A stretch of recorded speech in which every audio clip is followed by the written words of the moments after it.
आषाढ संपत आलाय आणि श्रावण लवकरच लागणार आहे, तर अंड्याचा असा पक्कड बेट एकदा होऊनच जाऊ। सगळे अंडे सोलून झाले, त्यानंतर आता आपण मसाला तयार करू। 4 ते 5 हिरव्या मिरच्या, 10 ते 12 लसणाच्या पाकळ्या, 1 इंच आल्याचा तुकडा मी इथे कापून मिक्सरमध्ये वाटून घेतलाय। आता वाटलेलं वाटण अंड्याला व्यवस्थित चोळून घेऊ।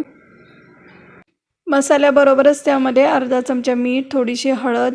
आता आणखी एक वाटण तयार करण्यासाठी मी इथे 1 टोमॅटो, 1 कांदा, 7 ते 8 लसणाच्या पाकळ्या, छोटा आल्याचा तुकडा, अर्धा चमचा लाल मिरची पावडर, अर्धा चमचा मीठ, हे सगळं मी मिक्सरमध्ये बारीक वाटून घेतलं। आता कढईत 1 पळी तेल घालून मिक्सरमध्ये केलेलं वाटण आपण यामध्ये घालून घेऊ।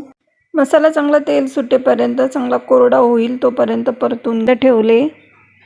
इकडे एका भांड्यात मी 1 वाटी बेसन पीठ, त्यामध्ये अर्धा चमचा ओवा हातावर चोळून घातलाय, अर्धा चमचा मीठ, थोडीशी हळद, पाव चमचा खाण्याचा सोडा, हे सगळं थोडं थोडं पाणी घालून व्यवस्थित मिक्स करून घेतलंय। मॅरिनेट झालेल्या अंड्याचे उभे 2 तुकडे करा।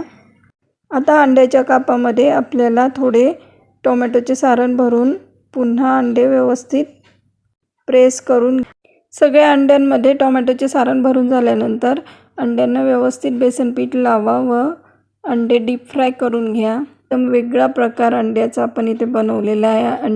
अंड्याचा असा सँडविच वडा तुम्ही कधी बनवलेला नसेल तर एकदा नक्की करून बघा, तुम्हाला सगळ्यांना खूप आवडेल। सर्व करताना